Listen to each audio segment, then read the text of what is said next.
तो इस वक्त बीजिंग में हैं प्रधानमंत्री नरेंद्र मोदी और अब से कुछ देर पहले हमारी संवाददाता स्मिता शर्मा से हम बात भी कर रहे थे। पहुंचे, उनका स्वागत किया गया, गार्ड ऑफ ऑनर दिया गया। आइए सीधे आपको लिए चलते हैं स्मिता के पास। स्मिता, भारत का सबसे बड़ा व्यापारिक सहयोगी अगर है तो चीन, लेकिन इस व्यापार में कुछ कमी आ रही है और वो क्या सीमा विवाद का जो मुद्दा है वो हम दोनों देशों के संबंधों को तनावपूर्ण भी बनाता है। ये दौरा कितना अहम होगा उस तनाव को कम करने के लिए और व्यापार को आकर्षित करने के लिए। कुछ न्यूज़पेपर की कटिंग्स भी आप या न्यूज़पेपर्स भी आप दिखा रही थी, क्या है उन समाचार पत्रों में चीन के, स्मिता?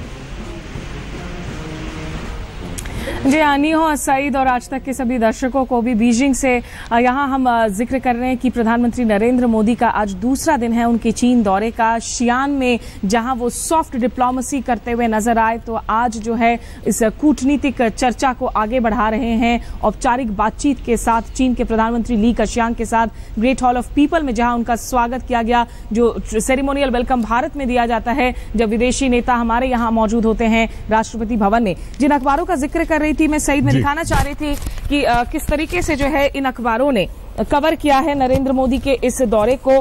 ग्लोबल टाइम्स ये अखबार, और इन्होंने जहां पर काफी सारी तस्वीरें वगैरह भी लगाई हैं, इसमें इनफैक्ट ये भी कहा गया है कि शी जिनपिंग चाहते हैं कि ties need long term perspective, यानी कि दूर की नीतियों पर भी जो है गौर करने की जरूरत है। सिर्फ ये ना सोचे कि अभी अभी चीन में क्या कुछ हो रहा है। ग्लोबल टाइम्स में जो एक दिलचस्प बात है कि एक आर्टिकल इस बाबत भी छापी गई है सईद, जिसमें नरेंद्र मोदी की तुलना रिचर्ड निक्सन से की गई और कहा गया कि जब निक्सन 70 के दशक में चीन आए थे, उन्होंने जिस तरीके से अमेरिका और चीन के संबंधों को पूरी तरीके से बदल दिया था, वैसे ही नरेंद्र मोदी शायद एक नई ऊर्जा लेकर आ रहे हैं भारत चीन संबंधों के बीच में। देखिए, ये तो उम्मीदों की बात हुई, लेकिन अगर हकीकत की बात करें, हाँ, एक तरफ जहां सीमा विवाद अभी भी सुलझा नहीं है, सीमा पर गोलियां नहीं चलती है, लेकिन निश्चित रूप से ये एक बहुत जटिल समस्या है जो सुलझ नहीं पाया है। व्यापार की आपने बात की, व्यापार में भी आपको बता दूं कि भारत और चीन की जो कारोबारी है, आपसी कारोबार, वो $100 बिलियन के आर पार है, लेकिन $35 बिलियन का एक ट्रेड डेफिसिट है, घाटा है भारत को। उसको संतुलित करना भी जो है निश्चित रूप से नई दिल्ली के लिए चुनौती है। चीन को निवेश के लिए भारत बुलाना तो है, लेकिन चीन को लेकर शंकाएं भी हैं, तो कैसे ये तालमेल बिठाए, इस पर भी जो है आज चर्चाएं होंगी जब अभी मुलाकात जारी है नरेंद्र मोदी और ली कशियांग के बीच में। स्मिता, बहुत विस्तार से आपने जानकारी दी है और हम बस कुछ ही देर में जब दोबारा आएंगे तो और आपसे बातचीत करेंगे। लेकिन प्रधानमंत्री नरेंद्र मोदी के चीन दौरे के दूसरे दिन आज काफी महत्वपूर्ण समझौते होंगे बीजिंग में। अभी अब से कुछ देर पहले उनका भव्य स्वागत किया गया है। स्वागत के बाद कई समझौतों पर दस्तखत की बारी आएगी और ऐसा भी कहा जा रहा है कि प्रधानमंत्री मोदी चीनी निवेशकों से मेक इन इंडिया अभियान के लिए निवेश की अपील कर सकते हैं। लेकिन सबसे बड़ी जिम्मेदारी प्रधानमंत्री मोदी की है निवेशकों में भरोसा पैदा करना।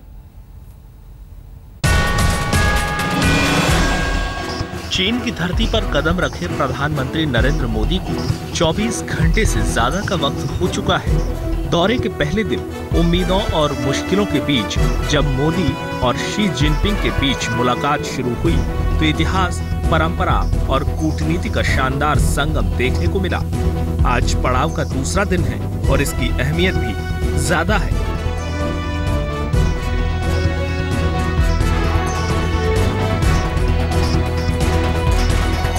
पीएम मोदी शियान से बीजिंग पहुंच चुके हैं। आज मुलाकात होगी चीन के प्रधानमंत्री ली केक्यांग के साथ और बातें कारोबारी रिश्ते और मेक इन इंडिया से लेकर सीमा विवाद पर होंगी। बीजिंग के the great hall of the people में मोदी और ली केक्यांग की बैठक होगी। इस बैठक में सीमा से जुड़े दशकों पुराने विवाद को सुलझाने पर चर्चा हो सकती है। इसके अलावा व्यापार असंतुलन पर भी बात होगी, जो इस वक्त चीन के पक्ष में 228 अरब रुपए है। उम्मीद की जा रही है कि प्रधानमंत्री इस दौरान चीनी निवेशकों को भारत में निवेश का न्योता देकर मेक इन इंडिया अभियान में भागीदार बनने की अपील भी करेंगे। आज ही भारत और चीन के प्रतिनिधि मंडल स्तर की बातचीत भी होगी। इस मुलाकात में अलग अलग क्षेत्रों में सहयोग से जुड़े कई समझौतों पर दस्तखत हो सकते हैं। मुझे ये लगता है कि हम ट्रेड से थोड़ा फोकस हटाकर इन्वेस्टमेंट की ओर फोकस ले जाए। ट्रेड तो उनका हमारे साथ, हमारा उनके साथ बहुत है। इम्बैलेंस ज़रूर है, वो तो दूर होगा, लेकिन उसको अगर दूर करना है तो हमको फोकस ये इन्वेस्टमेंट पे ले जाना पड़ेगा। मेक इन इंडिया ये जब होगा, इन्वेस्टमेंट जब इंडिया में होगा और मेक इन इंडिया होगा तो ट्रेड इम्बैलेंस दूर हो पाएगा, और वही मोदी जी की पहल। इससे पहले कल शियान में भी पीएम मोदी और चीनी राष्ट्रपति शी जिनपिंग के बीच 90 मिनट तक मुलाकात हुई।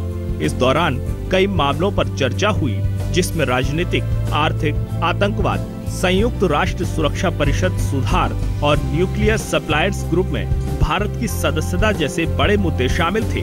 उम्मीद है कि दोनों देशों के बीच शुरू हुई रिश्तों की ये नई पहल दो पड़ोसियों को हर स्तर पर करीब लाने में मददगार साबित होगी। बीजिंग से अंजना ओम कश्यप के साथ आज तक ब्यूरो। चीन हमारा सबसे बड़ा व्यापारिक सहयोगी है, लेकिन व्यापार घाटा भी हो रहा है, व्यापार कम भी हो रहा है। क्यों? एक अविश्वास सीमा विवाद को लेकर दोनों देशों के बीच में है। तो क्या वो घाटा बढ़ेगा या कम होगा, या उसे पाट दिया जाएगा, निवेश और ज्यादा बढ़ेगा?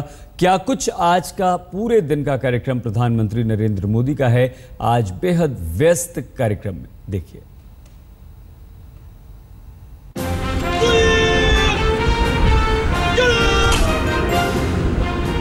ऐतिहासिक शहर शियान से चीन की राजधानी बीजिंग पहुंच चुके हैं प्रधानमंत्री नरेंद्र मोदी।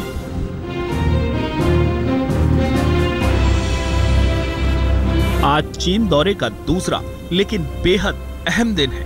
आज न सिर्फ प्रधानमंत्री ली केक्यांग के साथ बैठक है, बल्कि प्रतिनिधिमंडल स्तर की बातचीत भी है।